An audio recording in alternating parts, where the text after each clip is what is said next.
दोस्तों, आज हम डिस्कस करेंगे एक धमाल से भरपूर साउथ इंडियन मूवी शिवम की, जिसमें रोमांस और एक्शन से भरपूर कहानी देखने को मिलती है, जो आपको बहुत पसंद आने वाली है। तो दोस्तों, वीडियो को लाइक और चैनल को सब्सक्राइब करना ना भूले। तो शुरू करते हैं कहानी सबसे पहले।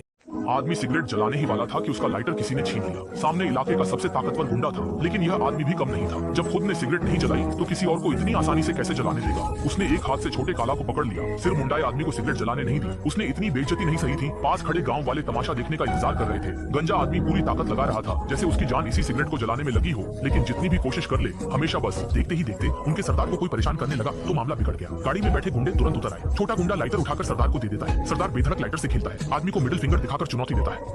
वह आगे बढ़ने ही वाला था कि दो छोटे गुंडों ने उसे रोक लिया। रोने की आवाज, उसने दो घूंसे मारे और दोनों को उड़ा दिया। पीछे खड़ी कार लगभग पलट गई थी। क्रूकट बालों वाला भाई हालात बिगड़ते देख गाड़ी में घुस गया और अखबार पढ़ने लगा। आसपास के गांव वाले तमाशा देख रहे थे, क्योंकि आज तक किसी ने इस बदमाश से पंगा लेने की हिम्मत नहीं की थी।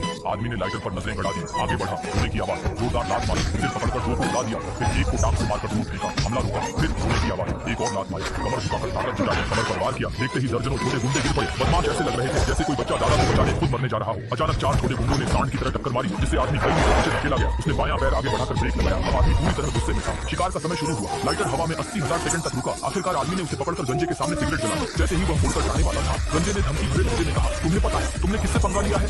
गंजा अपना नाम बताने ही वाला था कि आदमी ने उसका मुंह कसकर बंद कर दिया। उसने जवाब दिया, मुझे यह जानने में कोई दिलचस्पी नहीं कि तुम कौन हो। मेरा लाइटर मेरी जान है, कोई भी उसे छीन नहीं सकता।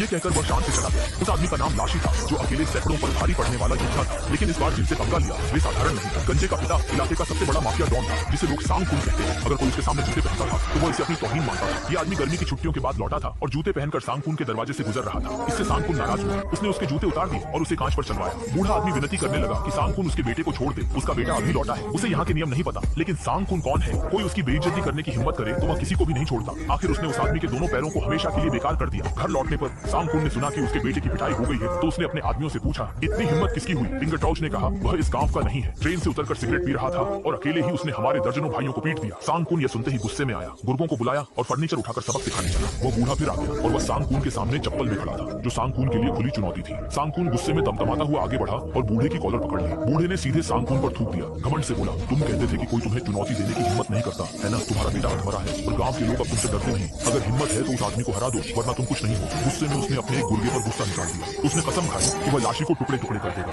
और अपनी खोई धाक फिर कायम करेगा। इस समय लैक्सी ट्रेन से घर जा रही थी। अचानक उसने सड़क किनारे एक अनोखा सौंदर्य देखा। वह लाल पोशाक में खेतों में दौड़ रही थी, जैसे कोई परी उतर रही हो। उसका दिल खुशी से झूम उठा। इतना बड़ा खजाना है, इसकी जिम्मेदारी लेनी ही पड़ेगी। लेकिन उसे नहीं पता था कि वह महिला बस एक शॉर्ट वीडियो बना रही थी। उसका मकसद सिर्फ वायरल होना था। इसी बीच गांगडान पहले ही 360 किलोमीटर प्रति घंटे की रफ्तार से चलती ट्रेन से कूद चुका था। महिला ने यह देखा तो उसे लगा कोई पागल उसके पीछे पड़ गया है। वह तुरंत अपनी छोटी इलेक्ट्रिक स्कूटी पर सवार हो गई और 250 की रफ्तार से भाग निकली। गांगडान उसके पीछे पागलों की तरह 5 लील दूर तक दौड़ा। महिला ने मुड़कर एक नजर डाली। उसकी खूबसूरत सूरत ने गांगडान को आकर्षित किया। गांगडान के चेहरे पर मूर्खतापूर्ण मुस्कान थी। इस पल उसने अपने बेटे का नाम तक सोच लिया था। अपनी पसंदीदा महिला को पाने के लिए गांगडान उसके स्कूल तक पहुंच गया और सबके सामने प्रपोज कर दिया। महिला का नाम शियाओ मेई था। उसने कहा कि उस दिन सब एक गलत फहमी थी। वह तो बस एक शॉर्ट वीडियो बना रही थी ताकि वह वायरल हो सके। गांगडान को इन बातों से फर्क नहीं पड़ा। वो मानता था कि उसकी आकर्षण शक्ति ने शियाओ मेई को जीत लिया है और उसने बेहयाई से शियाओ मेई को प्रपोज किया। आसपास के लोग उसका समर्थन करने लगे। शियाओ मेई गुस्से और शर्म से तमतमा गई, तुरंत मुंह फेर कर चली गई। लेकिन गुंडम नहीं है। वो गुस्से में मुंह फेरकर चली गई, लेकिन गंडाम को फर्क नहीं पड़ा। उसने मरते दम तक कोशिश की। अपनी आवाज और नृत्य से शाओमेई का ध्यान खींचा। जब गंडाम को लगा कि अब कोई उम्मीद नहीं है तो उसने शाओमेई से कहा, अगर तुम मुझसे प्यार नहीं करती तो मैं तुम्हें परेशान नहीं करूंगा। मैं यहीं खड़ा रहूंगा और तुम्हारे मुड़कर देखने का इंतजार करूंगा। अगर तुम पीछे मुड़कर देखती हो तो इसका मतलब है कि तुम मुझसे प्यार करती हो, और अगर नहीं देखती तो इसका मतलब है कि तुम मुझसे प्यार नहीं करती। गंडाम के इस दबाव के सामने शाओमेई गुस्से में सिर घुमाकर चली गई, लेकिन उसके दिल में जवाब साफ था। वो पहले ही इस शरारती लड़के से प्यार कर चुकी थी। लेकिन ठीक उसी समय सांबियाओ के आदमियों ने मौका पाकर हमला कर दिया और एक डंडे से गंडाम को बेहोश कर दिया। इसी दौरान दूसरी ओर एक और गुंडा दिखाई देता है, जिसका नाम डुरेस है। वह शाओमेई का दीवाना चाहने वाला है। जब गंडाम बेहोश था, डुरेस ने मौके का फायदा उठाया और शाओमेई को सीधे उठा लिया, जबकि गंडाम को सांबियाओ के घर ले जाया गया।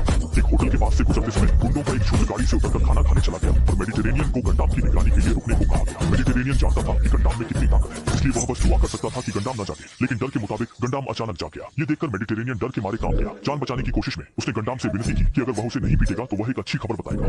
उसने कहा कि जब गंडाम को पकड़ा जा रहा था उस लड़की ने उसकी ओर देखा था। ये सुनते ही गंडाम के चेहरे पर फूल खिल उठे। वह इतना खुश हो गया जैसे उसे बोटॉक्स का इंजेक्शन लगा हो। अचानक एक छोटी कार आसपास आगे पड़ी और उसकी स्टील की चादरें चकनाचूर हो गई। इसके बाद गंडाम ने अपना अजेय मोड चालू कर दिया और 10 सेकंड से भी कम समय में सभी गुंडों को पीटकर जमीन पर गिरा दिया। इस वक्त गंडाम प्यार की खुशी में डूबा हुआ था। उसने झटपट एक मोटरसाइकिल छीन ली और जल्दी जल्दी शाओमी की ओर भाग पड़ा। वहीं दूसरी ओर सांग बियाओ हाथ में तलवार लिए इंतजार कर रहा था कि उसके गुंडे गंडाम को बांध कर लाएंगे। वह गंडाम को खत्म करना चाहता था ताकि अपनी धाक जमा सके, लेकिन उसके पास जो आया वह उसका बेटा था जो पूरी तरह घायल था। सांग बियाओ घबरा गया, उसकी प्रतिष्ठा फिर गिर गई। आसपास के लोग अब उससे कम डरने लगे और बूढ़ा आदमी ढोल नगाड़ा बजाकर सांग बियाओ को चिढ़ाने लगा। सांग बियाओ ने तलवार कसकर पकड़ी। तलवार से खून जमीन पर गिर रहा था। वह गंडाम